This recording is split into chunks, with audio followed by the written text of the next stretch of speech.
Twinkle, little star, how I wonder where you are. Twinkle, little star, wonder where you are. Na na na na, yeah. Na na na na, yeah.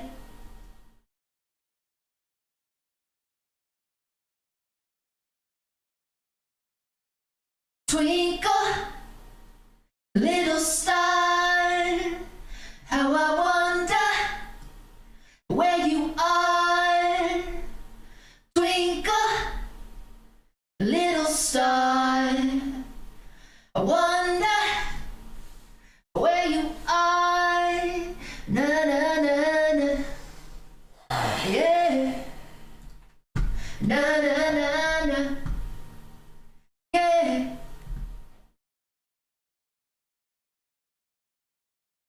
All right.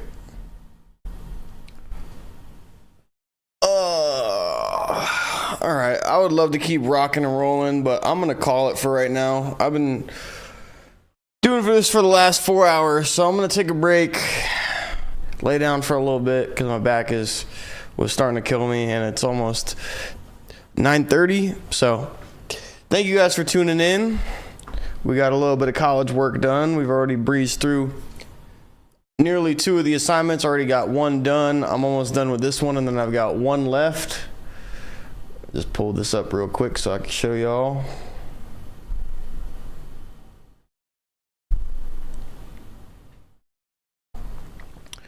So we've already damn near got this one done, which is great. We already got 1 done, no problem. This one's taking us a little bit longer.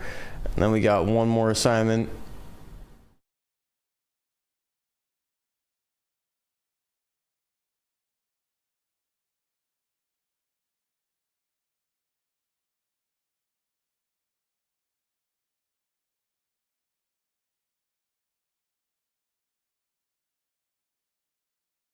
So yeah, what I'm gonna do is I'm gonna download this.